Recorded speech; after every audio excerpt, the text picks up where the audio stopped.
পরিস্থিতির মধ্যে আছি। আজকে আমরা যে হরফটি দেখতে পাচ্ছি, হরফটির নাম কি? আইন। আইন। আমাদের যে কণ্ঠ আছে, এই কণ্ঠের মধ্যখান থেকে অর্থাৎ হলকের মধ্যখান থেকে দুটি হরফ উচ্চারণ করি। একটি হলো আইন। গলার মধ্যখান সামান্য একটু চেপে ধরে বলতে হবে আইন। আইন। এই আইনের পূর্ণ রূপ এটি। এরপরে আইন হরফটি যদি আমরা শব্দের শুরুতে দেখি, এইভাবে থাকবে। এই যে আইন, এই আইনের এই যে উপরে যে চিহ্নটা আছে এটা থাকবে, এরপরে হরফটা থাকবে।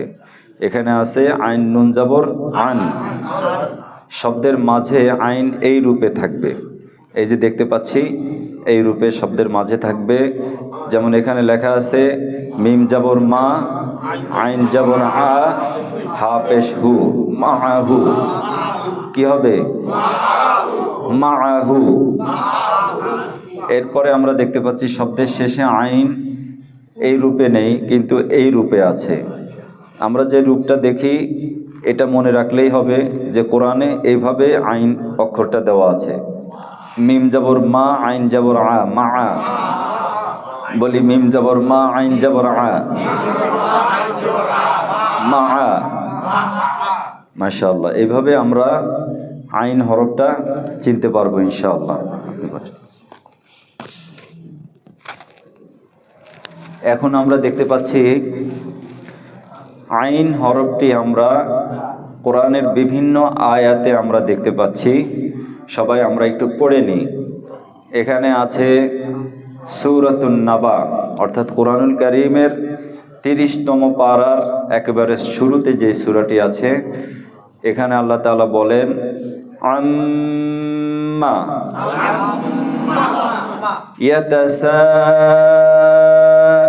ইয়াতাসাআলুন। সবাই দিল খুলে জবান খুলে বলবো ইনশাআল্লাহ। আনিন নাবাইল, নাবাইল আযীম, সিরাতাল্লাযীনা, সিরাতাল্লাযীনা আন'আমতা আলাইহিম গায়রিল মাগদুবি, গায়রিল মাগদুবি আলাইহিম, আলাইহিম ওয়াল আদিয়াতি ضبحا، ضبحا فأثرنا، فأثرنا به نقعا، نقعا فوسطنا، فوسطنا به جمعا ويمنعون ويمنعون الماعون। মাশাআল্লাহ, আমরা সবাই সমস্বরে তেলাওয়াত করলাম। এই তেলাওয়াতকৃত আয়াতে কারিমাগুলোর মধ্যে আমরা এখন আইন হরফটি একটু ফাইন্ড আউট করব, চিহ্নিত করব, খুঁজে বের করব। আমরা সবাই মনে মনে খুঁজে বের করি। এই আয়াত কারিমাগুলোর মধ্যে আমরা দেখতে পাচ্ছি যে ওই যেগুলো লাল কালি দিয়ে চিহ্নিত নেই সেগুলো তো আমরা দেখলাম। এরপরের যেই ইবারতগুলো বা যে আয়াতগুলো দেখতে পাচ্ছি এখানে চিহ্নিত করা আছে 1 2 3 4 5 6 7 8 9 10। ও এটা নিচে পড়ে গেছে, আয়াতটা নিচে পড়ে গেছে। হ্যাঁ ঠিক আছে, মাশাআল্লাহ। এরপরে হরফটা দেখ, মাশাআল্লাহ। আমরা আইন হরফ দেখলেই চিনতে পারবো আশা করি ইনশাআল্লাহ। এরপরে যে হরফটি, এই হরফটিও হলকের মধ্য থেকে উচ্চারিত হয়, অর্থাৎ হা হা হা হা হা হা হা হা হা। ভিতর থেকে যদি আমরা একটা বাতাস বের করে হা বলি তাহলে আমার সহজে উচ্চারণ হয় হা হা। এই হা হরফটির পূর্ণ রূপ এটি। এরপর আমরা শব্দের শুরুতে হাকে এই রূপে পাবো, কিন্তু এই নিচে গোলটা পাবো না। যেমন এখানে লেখা আছে হা জবর হা, সিন জবর সা, নুন জবর না, হাসানা হাসানা। এরপরে শব্দের মাঝে হাকে আমরা এভাবে দেখব মুহসিনুন মুহসিনুন। শব্দের শেষে হা পূর্ণ রূপেই থাকবে ফাতহুন ফাতহুন ফাতহুন। এবার আমরা কোরআনের আয়াতের মধ্যে হা অক্ষরটি দেখতে পাবো। এখানে বিভিন্ন আয়াতের মধ্যে হা অক্ষরটি রয়েছে। শুরুতে বিসমিল্লাহির রহমানির রহিম, এখানে আমরা হা দেখতে পাচ্ছি। এরপরে কোরআনুল কারীমের একেবারে প্রথম সূরা সূরাতুল ফাতিহার প্রথম আয়াত আলহামদুলিল্লাহি রাব্বিল আলামিন আর রহমানির রহিম ইয়াহসাবু আন্না মালাহু আখলাদা। এই আয়াতে কারিমার গুলোর মধ্যে আমরা হা অক্ষরটি একটু খুঁজে বের করি। আমরা খুঁজে বের করি কয়টি হা আছে এখানে। এই যে আমরা এই আয়াত কারিমার মধ্যে কয়টা পেলাম? 1 2 3 4 5 6টি। তো এই হরফটা উচ্চারণ হয় হলকের মধ্যখান থেকে হা। আবার বলি হা হা হা হা। এরপরে হরফে আসি আমরা। এরপরে যে হরফটি আছে গইন খ, হলকের শেষ ভাগ হতে, হলকের শেষ গইন খ। এই হরফটা একটু মোটা করে বলতে হবে গইন গইন গইন। মাশাআল্লাহ। এইভাবে আমরা যদি একটু লাউডলি বলি তাহলে ইনশাআল্লাহ কোরআনের হরফগুলো আমাদের সবার সহজে জবানে চলে আসবে। এই গইন জবর গ, গইন জের গি, গইন পেশ গু, গ গি গু। মাশাআল্লাহ। এবার আমরা শব্দের শুরুতে গইন হরফটি দেখতে পাচ্ছি। শব্দের শুরুতে গইন এই রূপ আছে, কিন্তু যে গোল চিহ্নটা এটা নেই। যেমন গইন আলিফ জবর গ, সিন জের সি, কফ দুই জের কিন,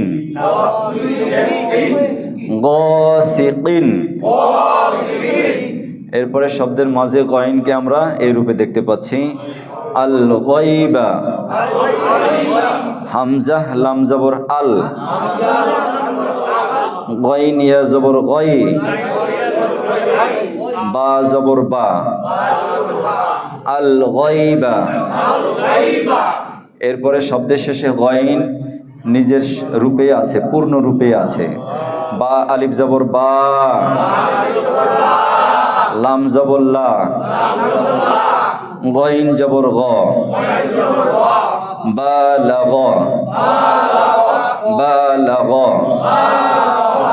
তো গাইন হরফ দেখলে আমরা চিনতে পারবো তো ইনশাআল্লাহ। মাশাআল্লাহ। এবার আমরা কোরআনের বিভিন্ন আয়াতে গইন হরফটি একটু চিহ্নিত করি। এখানে কোরআনের বিভিন্ন সূরার বিভিন্ন আয়াত রয়েছে। প্রথম আয়াতটি আমরা তিলাওয়াত করি হাল আতাকা, হাল আতাকা হাদিসুল, হাদিসুল গাশিয়াহ, গাশিয়াহ। শব্দের শেষে যদি এভাবে গোল তা থাকে, আমরা সেখানে যদি থেমে যাই, থেমে গেলে গোল তাটা থেমে যাওয়ার ক্ষেত্রে কি হয়ে যায়?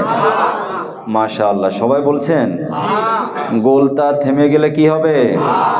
হা হয়ে যাবে। এজন্য আমরা কি বলবো? গাশিয়াহ غاشية ومن شر غاسق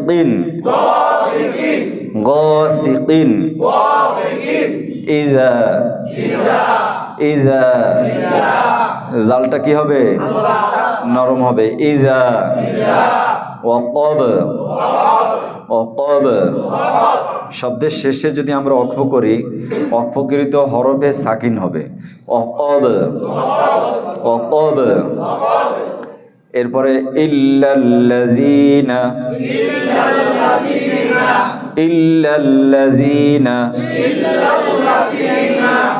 আমানু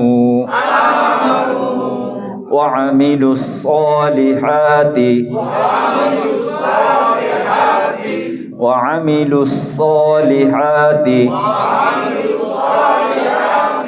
فلهم أجر غير ممنون والنازعات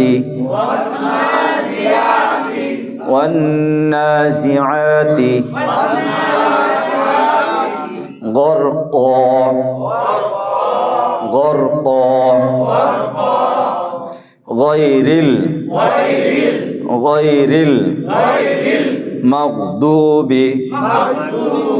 المغضوب عليهم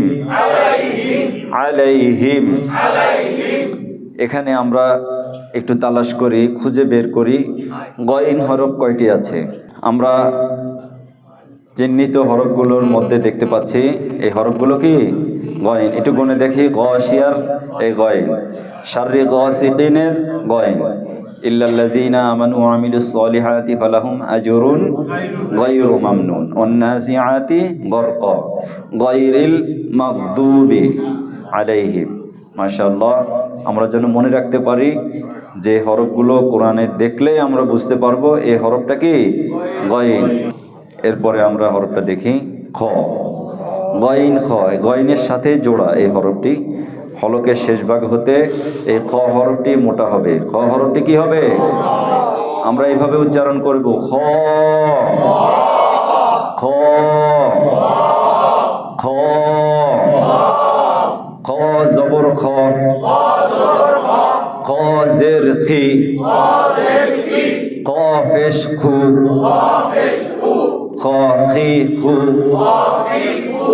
এবার আমরা খ কে যদি শব্দের শুরুতে দেখি এই খতামা কি হবে খ বলুন খ জবর খ তা জবর তা মিম জবর মা খতামা এরপরে শব্দের মাঝে আমরা খ কে দেখতে পাচ্ছি ফা জবর ফা খ জবর খ লাম জবর লা কফ জবর ক ফা খলাক কি হবে সবাই বলি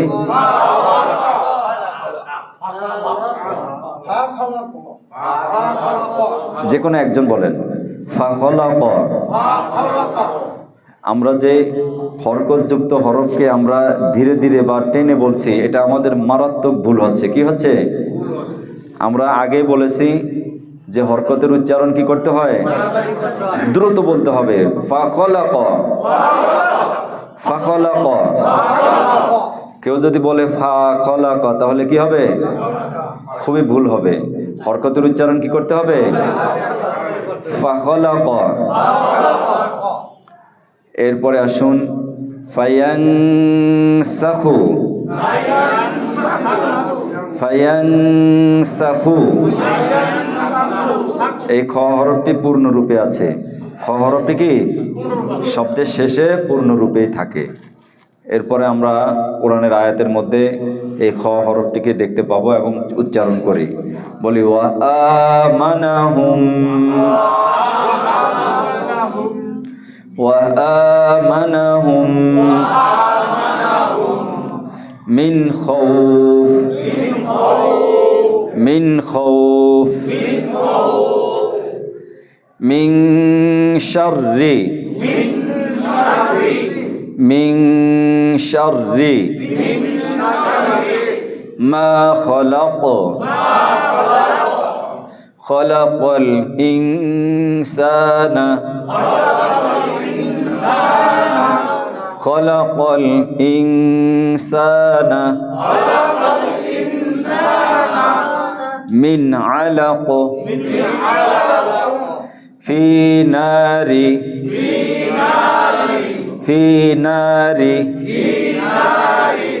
জাহান্নামা খালিদিনা ফিহা ওয়া আখরাজাতিল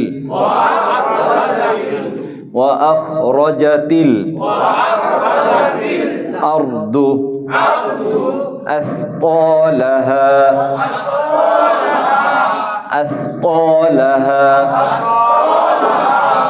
সা হরফটি কি হবে? পাতলা হবে, জিহ্বার আগা সামনের উপরের দুই দাঁতের আগার সাথে। আথকালাহা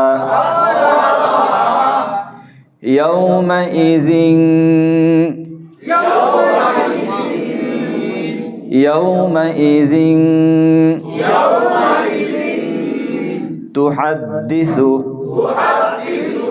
তুহাদ্দিসু পেশের উচ্চারণ বাংলাতে কি হবে? রস্যুকার। আর জের উচ্চারণ বাংলাতে রস্যিকার। তুহাদ্দিসু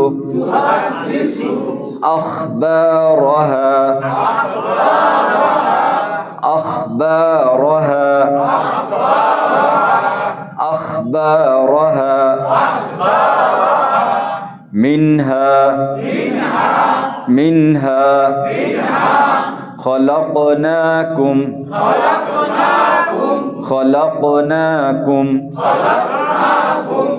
এবার আমাদের খুঁজে বের করা, আমরা একটু খুঁজে বের করি। মাশাআল্লাহ, এখানে কয়টি আছে? 1 2 3 4 5 6 7। তাহলে আমরা এই খ হরফটি দেখা মাত্রই চিনতে পারবো ইনশাআল্লাহ। এরপরে দেখেন, আমরা এই আলিফ হরফটা পূর্ণরূপে দেখতে পাচ্ছি। আলিফ শব্দের শুরুতে আলিফ এভাবে খালি থাকবে, আবার শব্দের মাঝে আলিফটা এই দিক থেকে আসবে, এই দিক থেকে যাবে না। এই যে ডান দিক থেকে সে আলিফটা যাবে, ডান দিক থেকে এখানে কোনো একটা হরফ থাকবে, কোনো একটা হরফ থেকে শব্দের শেষেও ঠিক একই অবস্থায় থাকবে। এরপরে আমরা শব্দের শুরুতেই দেখতে পাচ্ছি আলহামদু। যদিও এই আলিফের উপরে যখন জবর বা পেশ হবে তখন আলিফটি হামজা হয়ে যাবে। কি হবে? আলিফ সর্বদা খালি থাকে, আলিফ সর্বদা খালি থাকে। যখন সে হারাকাত বহন করে, অর্থাৎ জবর জের পেশ ইত্যাদি বহন করে, তার উপরে নিচে থাকে, তখন সে আলিফটির উচ্চারণ হামজা হয়ে যায়। কি হয়ে যায়? কি বললাম? যে কোনো একজন বলেন তো, কখন হামজা থাকলে ওইটা আলিফ, আলিফের উপরে জের পেশ জবর থাকলে ওটা হামজা হয়ে যাবে। মাশাআল্লাহ, মাশাআল্লাহ, চমৎকার, সুন্দর কথা বলেছেন। শব্দের মাঝে আমরা আলিফ দেখতে পাচ্ছি, এই যে মালিকি, এই যে মিম আলিফ জবর মা। এরপরে আমরা শব্দের শেষে আলিফকে দেখতে পাচ্ছি বিমা। এখানে শুধু এক আলিফ টান হবে। কয় আলিফ? এক আলিফ। এক আলিফ টানের পরিমাণ একটা আঙ্গুল যদি বন্ধ থাকে, স্বাভাবিক গতিতে টেনে নিলে যতটুকু সময় লাগে এতটুকুই বিমা, বিমা, বিমা, বিমা, এই এতটুকু এক আলিফ। এইভাবে আমরা 2 আলিফ 3 আলিফ 4 আলিফ এই সিস্টেমে আমরা টেনে পড়বো ইনশাআল্লাহ। তো আমরা একটু কোরআনের আয়াতের দিকে চলে যাই, বা আয়াতে আমরা আলিফ দেখবো ইনশাআল্লাহ।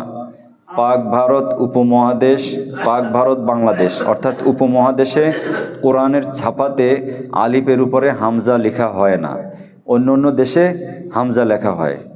যেমন এই যে দেখুন, আমাদের দেশে যে আলিফ, আমাদের যে কোরআন আমাদের সামনে আছে, বিভিন্ন জায়গায় আমরা যে কোরআন দেখতে পাই, এই কোরআনের আলিফের উপরে নিচে কখনো হামজা লেখা হয় না। কিন্তু আমরা হামজা কেন বলি? যেহেতু আলিফ সে হরকত বহন করেছে, আলিফের উপরে কি আছে? হরকত আছে, অর্থাৎ জবর আছে, অথবা নিচে জের আছে, অথবা পেশ আছে। যখন সে হরকত বহন করবে আমরা তখন সেটাকে আলিফ বলবো না, সেটা কি হয়ে যাবে? হামজা হয়ে যাবে। তাহলে হামজা জবর আ। এই যে এখানে অর্থাৎ আরব দেশের যে সমস্ত কোরআনের নুসখাগুলো আছে, অর্থাৎ লেখন পদ্ধতি, তারা আলিফের উপরে যদি জবর থাকে উপরে একটা হামজা দেয়, আলিফের নিচে যদি জের থাকে নিচে একটা হামজা দিয়ে তখন হামজা জের এই বলে। জবর বা পেশ থাকলে উপরে হামজা থাকে, এটা ওই দেশের সিস্টেম। আর আমাদের দেশের পদ্ধতিতে হামজা লেখা হয় না। যখনই আলিফের জবর বা অন্য কোনো হরকত থাকে ওটিকে হামজা ধরে নিতে হয়। এটা সবাই দেখে দেখে বলেন তো জোরে জোরে।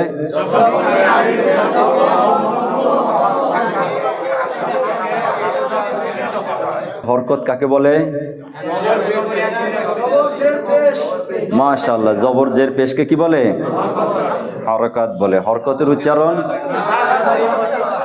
আমরা সবসময় কি করব? তাড়াতাড়ি উচ্চারণ করব। শেষ। আলহামদুলিল্লাহ, কোরআনুল কারীমের 29টি হরফ ইতিমধ্যে আমরা শেষ করেছি। বলি আলহামদুলিল্লাহ। আমরা যতটুকু সম্ভব হয়েছে প্রত্যেকেই সরব ছিলাম, ক্লাসের মধ্যে আমরা কথা বলেছি এবং চেষ্টা করেছি। আল্লাহ তাআলা যেন আমাদের এই চেষ্টা অনুযায়ী তার চাইতে ভালো ফল দান করে দেন, বলি আমিন। আমরা গতানুগতিক যে পদ্ধতি, কোন জায়গা থেকে উচ্চারণ হবে, এগুলো কম বলেছি, কিন্তু আমরা নিজেরা শুধুমাত্র দেখেছি যে কিভাবে উচ্চারণ করতে হয়। দেখে দেখে শুনে শুনে আমরা শিখছি, দেখে দেখে শুনে শুনে আমরা শিখেছি। আল্লাহ তাআলা যেন আমাদের সবাইকে মনে রাখার তৌফিক দান করে দেন।